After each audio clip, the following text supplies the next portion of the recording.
Hey guys, welcome back to Intuitive Angling, and much appreciated you guys hanging with me a little bit today and checking out the episode. And last week I had a request for a video. One of my subscribers wanted to know how to punch. Now, if you've never punched before, what it is, it involves taking a heavy slip sinker, like a 1 ounce or an ounce and a half sinker, and bombing it through like either matted vegetation or thick brush or something like that.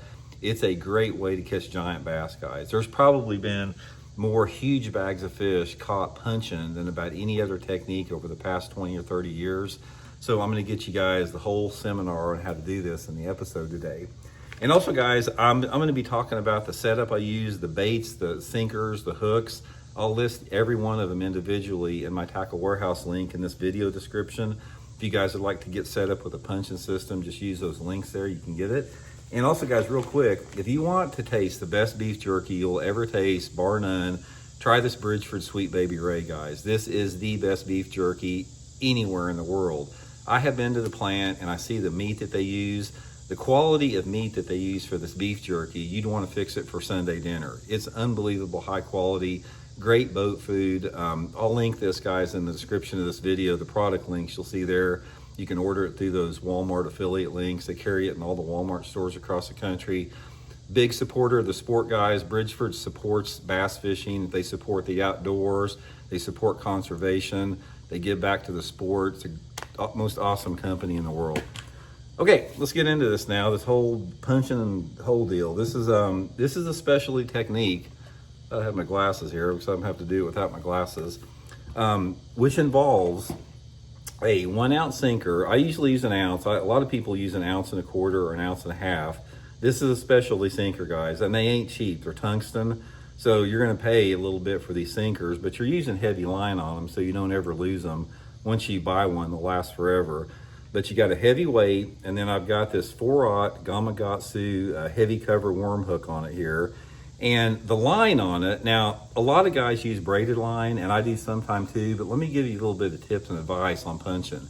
I have talked to a lot of the experts that like flip and pitch vegetation, you know, with the big sinker, and a lot of them like to use heavy fluorocarbon or heavy monofilament because it's quieter. It's like if you pitch into like some matted vegetation with braid and you're yo-yoing that bait over there working it, it makes a lot of noise. That braid makes noise coming over the vegetation, and the fluorocarbon or monofilament is silent, and sometimes that makes a difference. Sometimes you do need braid. I mean, if it's really thick and gnarly, sometimes you have to have braid, but if I can get by with it, I use 25-pound test Seaguar and Vizex fluorocarbon line, but I do mix it up with both on there.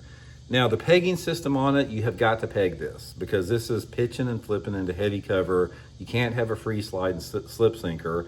And my pegging system that I use is just a toothpick you buy at the grocery store.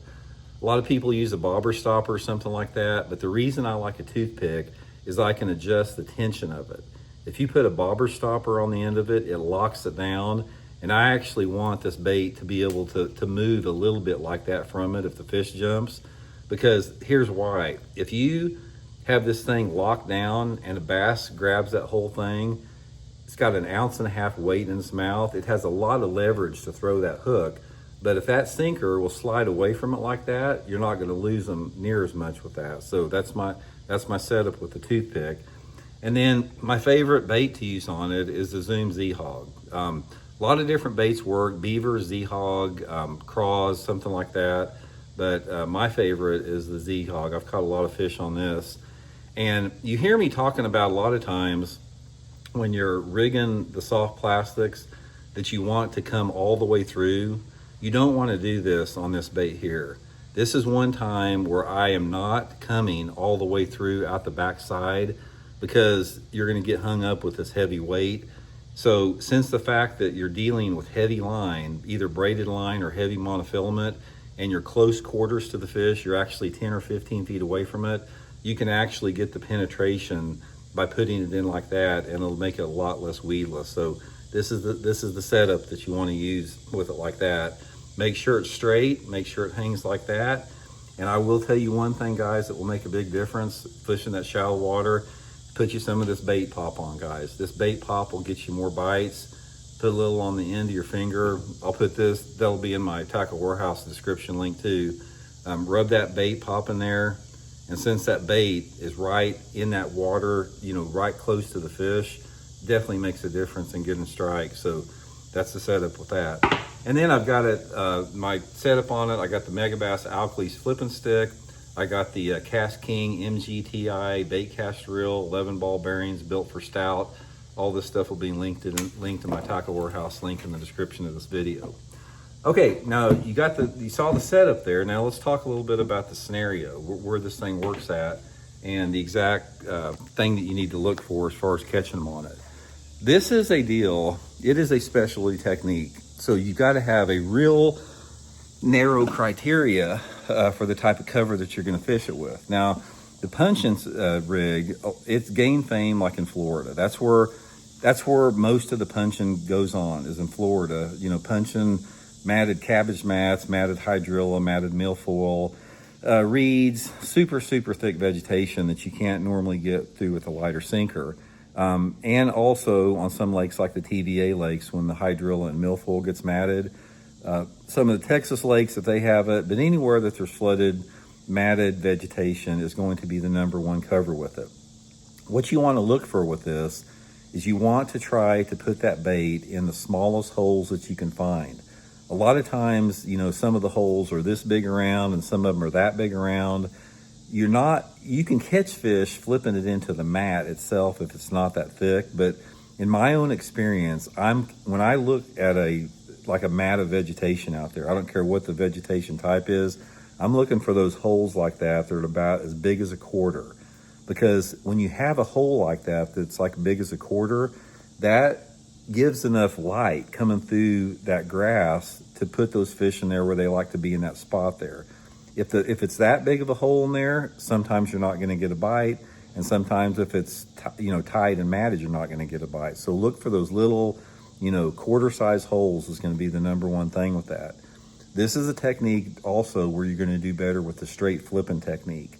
You can pitch in there too, but most all of the big bags I've caught, and a lot of people do, is the old school flipping technique where you're got the line in one hand and the rod on the other hand. Okay, now there's a couple different things I'll give you when you're flipping matted vegetation that'll get you more bites with that. First of all, when you flip in there, when you flip into your opening like that, let it fall with a free fall to the bottom. Sometimes you have to fight it down through, sometimes it pops right through. Let it fall straight to the bottom and just shake it in one spot for probably, 10 times. Just shake it like that. And then before you take it out, reel it to the surface where it hits the top of the vegetation and knock it on the top. So reel it to where it's like that far underneath the vegetation, and just sit there and shake it where that punch rig is just hitting the top of the vegetation. And guys, I've caught a lot of good ones doing that. I did really good in a tournament at Lake Eufaula in Alabama doing that one time. That's a sort of a trick to catching them with that. And then just cover water with it. Another thing with that is when you set the hook on these things, you do have to set the hook with some pretty decent force, because you have to move the fish's mouth and open that fish's mouth with that sinker inside of it. So this is one of the situations where I talk about, pulling into the fish a lot. This is one situation a lot of times where I will set the hook a little harder, especially if I have fluorocarbon line. Maybe not quite so much on braided line because there's no stretch, but if I am using fluorocarbon, I will set the hook a little bit harder. Now, the other scenario it works good in is in super gnarly wood. So if you've got flooded conditions a lot of times, where there's flooded bushes and flooded trees that are extremely thick, gnarly, like vines and stuff, I've caught them on a punch rig in that type of a situation. That's not as common as the grass, but if you do get that scenario, it'll work.